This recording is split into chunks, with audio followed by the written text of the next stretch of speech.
E o Ancelotti não gabaritou na convocação. Bom dia, meus amigos. Hoje eu vou trocar uma ideia sobre a convocação do Ancelotti. O que eu penso, como que eu acho que vai atuar cada jogador. E vamos lá. A princípio, antes de começar a ler a lista, eu já acho a lista muito boa. Eu vejo que o técnico optou por experiência. Ele não está arriscando nessa lista. E os novos nomes, eles agregam com bastante potência para o time. Então é uma lista muito pé no chão. E eu acredito que é bem por aí o que se esperaria dele. Vamos lá. Goleiros: Alisson, Ederson e o Everton. Defensores, a gente tem Alexandro, Bremer, Danilo, Douglas Santos, Gabriel Magalhães, Ibanes, Léo Pereira, Marquinhos e Wesley. No meio campo, ele chamou Bruno Guimarães, Casemiro, Danilo, Fabinho, Paquetá. E no ataque, Endrick, Martinelli, Igor Thiago, Luiz Henrique, Matheus Cunha, Neymar, Rafinha, Ryan e Vini Júnior. Vamos lá, por que eu acho que ele gabaritou? Porque é o seguinte, primeiro que ele atendeu toda a expectativa do público. Quando ele chama o Neymar, ele atende o pedido. Quando ele mantém a base que ele já havia prometido para todo mundo, que era o Danilo, a gente já esperava também o Alexandro, esses jogadores, ele foi coerente com aquilo que ele é. Só que os nomes que foram excluídos foram nomes que realmente não trouxeram retorno com a camisa da seleção brasileira. Exemplo, João Pedro e o Hugo, do Corinthians. A partir daí, eu acho que a lista do Ancelotti foi uma lista de se esperar. O Thiago Leifert, por sinal, até gabaritou a lista. Eu errei uns nomes, eu achei que iria um nome ou outro, mas eu, no fundo, gostei muito da lista.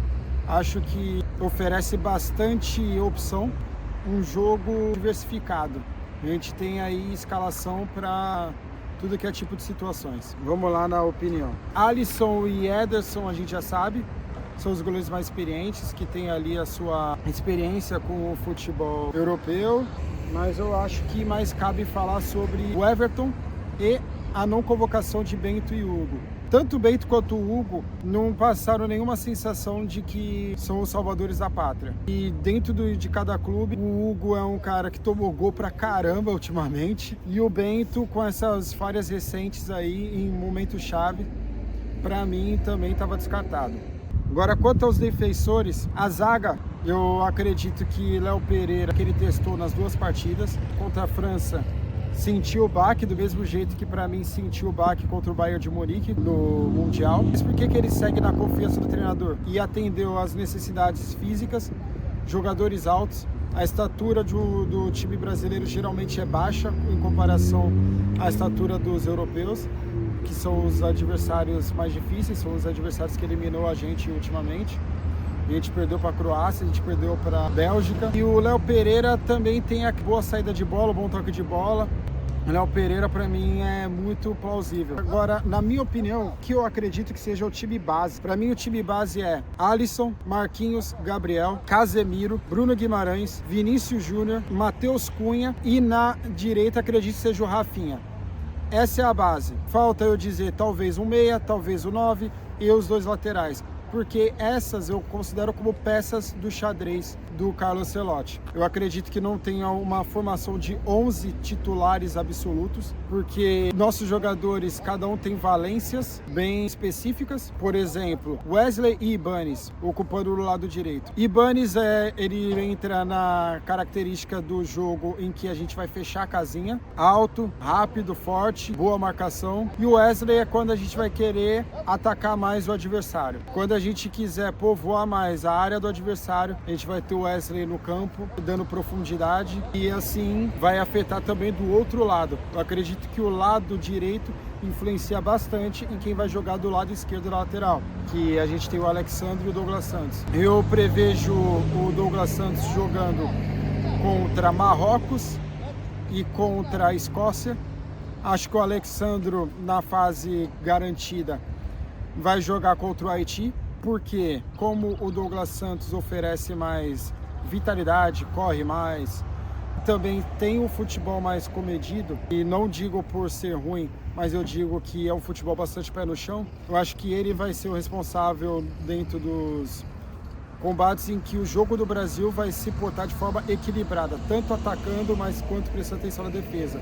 Agora, o Alexandro contra o Haiti é justamente para que rode o time, meio campo, como eu mencionei, o Casemiro, ele é o titular, ele está em todas as dinâmicas de jogo, porém, ele chamou o Fabinho. E o Fabinho, para essas situações em que a gente precisa de alguém para trancar, alguém para cuidar, para ficar ali na frente da nossa zaga, vai ser o Fabinho mesmo.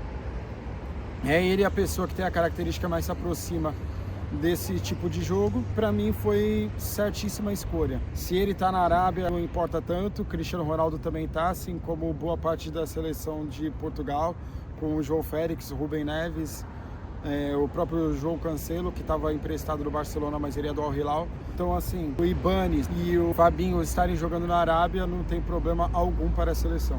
Bruno Guimarães é uma opinião unânime, é um jogador muito equilibrado, ele tem o passe de profundidade, ele tem um ótimo passe curto. O Danilo e o Paquetá, eu acredito que o Danilo vai ser útil quando a gente precisar muito mais que o meia coloque o pé na área. Eu acho que o Danilo ele é mais que o Paquetá para isso, além de oferecer altura, oferecer uma boa finalização. Mas eu vejo o Paquetá finalizando mais de fora da área, eu vejo o Paquetá articulando mais o jogo. Então eu acho que o Paquetá ele entra nas situações em que a gente precise preencher meio de campo de forma ofensiva.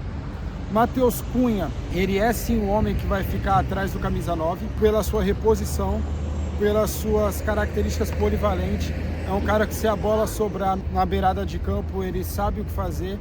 Ele é um cara que dá profundidade, ele é um cara que volta para buscar. A gente viu o empenho e o quanto ele foi fundamental para a segurança da defesa contra a Croácia. Então, por isso que eu acredito que ele seja parte do time titular do Ancelotti. Mas na hipotética ausência de Bruno Guimarães, eu acho que a gente vai ver tanto o Paquetá quanto o Danilo de acordo com essa necessidade. Mas eu acredito que esses daí também possam entrar também no lugar do Matheus Cunha, dependendo da situação de jogo. Como eu já abordo bastante a parte do Matheus Cunha e até relacionei, né, do meu texto junto com os meias, eu já vou fazer essa transição para o ataque. E do ataque, é claro que a gente já sabe quem é o Vini Júnior. O Vini Júnior, eu quero dizer para o povo, porque eu acredito que não é claro para as pessoas. Quando as pessoas falam bastante de quantidade de gols que o Vini Júnior tem com a sua camisa da seleção brasileira, é justamente porque a seleção brasileira tem atacante para fazer gol. Então o Vini Júnior ele vai fazer a função específica dentro do xadrez do Ancelotti. Ele traz profundidade, um dos melhores do mundo para puxar um contra-ataque. Ele tem um contra um muito forte e tudo isso em alta potência. Às vezes a gente vê uma tentativa ou outra do Vini Júnior sem sucesso, mas isso se dá porque o jogo dele é muito acelerado. Tanto é que mesmo com o Neymar em 2022, ele ocupou o lado esquerdo do campo. No lado direito, eu acredito que seja o Rafinha. O Rafinha ele já tem uma função mais para fazer o gol, então eu acredito que o Rafinha ele vai dar essa puxada dando profundidade do lado direito, mas ele também vai cortar para o centro do campo para poder finalizar. Não acho que o passe, dando aquele último passe, seja muito forte dele, por mais que ele dê as suas assistências do Barcelona. Mas eu acredito que é muito mais o chute dele do que o próprio passe.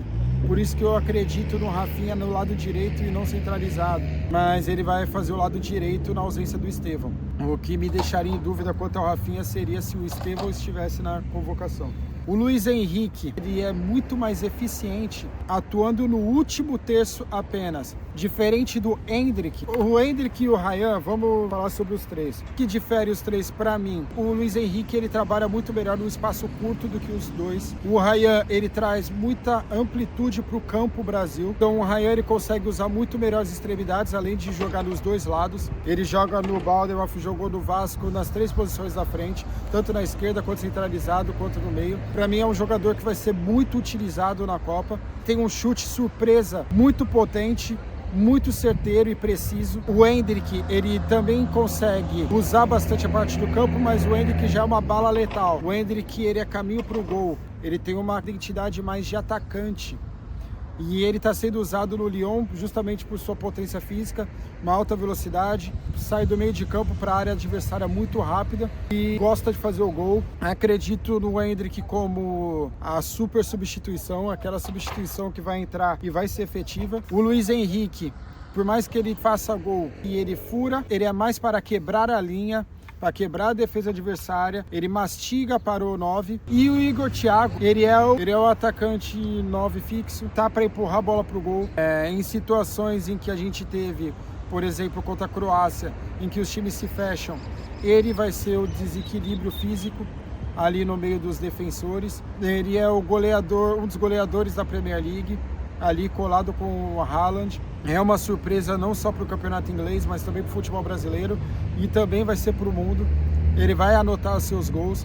Eu imagino ele tendo oportunidade, fazendo no mínimo uns 3 gols na Copa. O Igor Thiago também é um reserva de luxo que nós temos. E por fim, eu quero falar da cereja do bolo, que foi o Neymar. O Ancelotti, até o momento, como não foi testado, o Ancelotti já diz enxergar ele como camisa 9. Ele vai estar ali na área. Particularmente, eu sempre tive essa opinião sobre o Neymar. Acredito que o Neymar, com o drible dele desconcertante, ele tem que estar perto da área onde o protege. A gente já viu isso em diversos depoimentos, até mesmo o Ronaldo na entrevista do Podpah da Copa passada. Quando você tem o Neymar ali, que tem uma finalização impecável, chuta com as 2 pernas, tem o drible, corta por os 2 lados, você está usando o Neymar com inteligência, você não expõe tanto o Neymar. O Neymar, ele também, em situações defensivas, ele vai ficar ali na, entre aspas, banheira, até pelo seu físico, suas questões.